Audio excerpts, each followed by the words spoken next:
Hello friends. आज मैं आपको क्लास 10th साइंस का 20 इम्पोर्टेंट ऑब्जेक्टिव क्वेश्चन बताने वाला हूं। तो चलिए वीडियो को स्टार्ट करते हैं। तो दोस्तों सबसे पहला क्वेश्चन है, निम्न में से कौन सा पदार्थ लेंस के लिए प्रयुक्त नहीं किया जाता है, यानी कि किस पदार्थ का इस्तेमाल लेंस बनाने में नहीं होता है।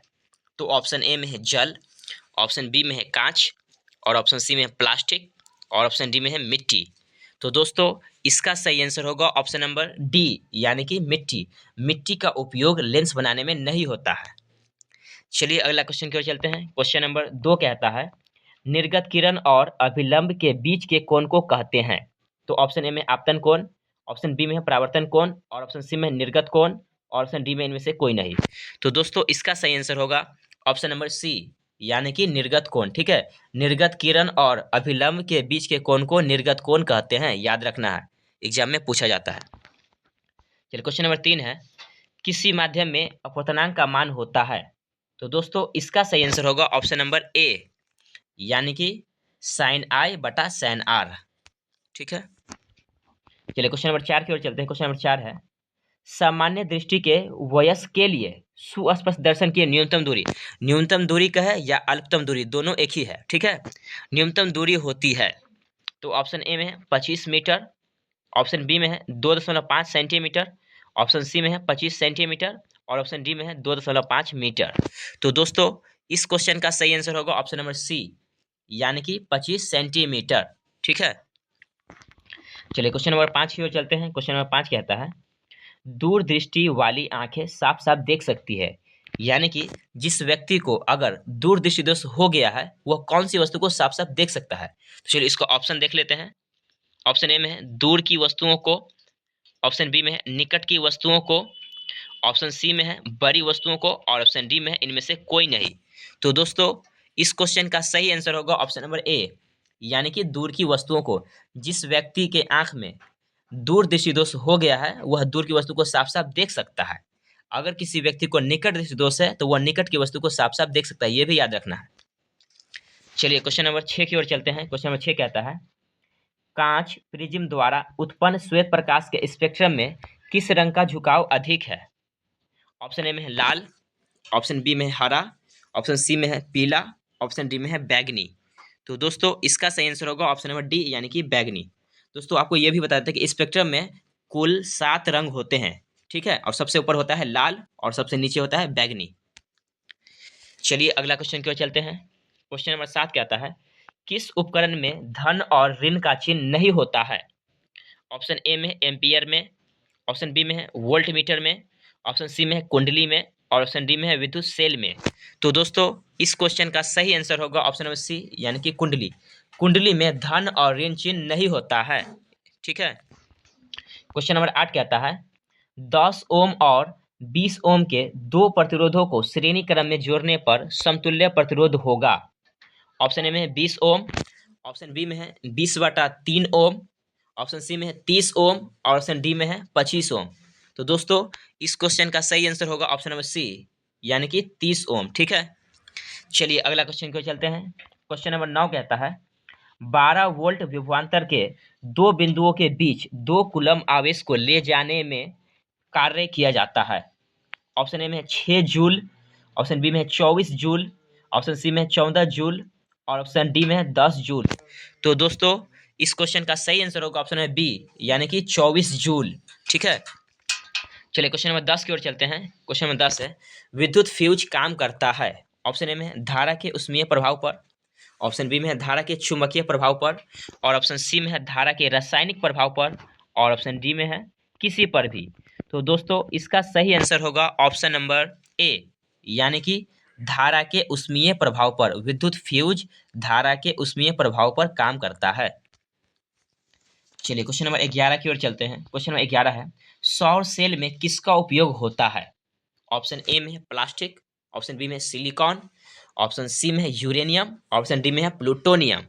तो दोस्तों इसका सही आंसर होगा ऑप्शन बी, यानी कि सिलिकॉन। सौर सेल में सिलिकॉन का इस्तेमाल होता है।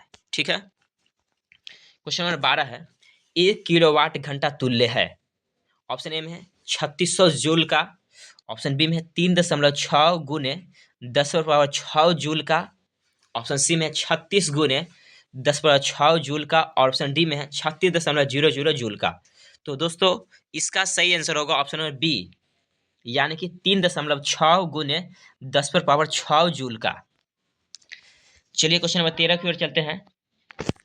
क्वेश्चन नंबर 13 है, नाभिकीय ऊर्जा प्राप्त करने हेतु आवश्यक है, यानी कि नाभिकीय ऊर्जा प्राप्त करने के लिए क्या आवश्यक है। तो ऑप्शन ए में है सिलिकॉन, ऑप्शन बी में है क्रोमियम, ऑप्शन सी में है यूरेनियम, और ऑप्शन डी में है एल्यूमिनियम। तो दोस्तों इस क्वेश्चन का सही आंसर होगा ऑप्शन नंबर सी, यूरेनियम। ठीक है, नाभिकीय ऊर्जा प्राप्त करने के लिए यूरेनियम आवश्यक है। चलिए अगला क्वेश्चन की ओर चलते हैं। क्वेश्चन नंबर 14 है, सिंगल बाउंड CHO अभिक्रियाशील मूलक को कहते हैं। ऑप्शन ए में है एल्डिहाइड, ऑप्शन बी में है एल्कोहल, ऑप्शन सी में है कीटोन, और ऑप्शन डी में है इनमें से कोई नहीं।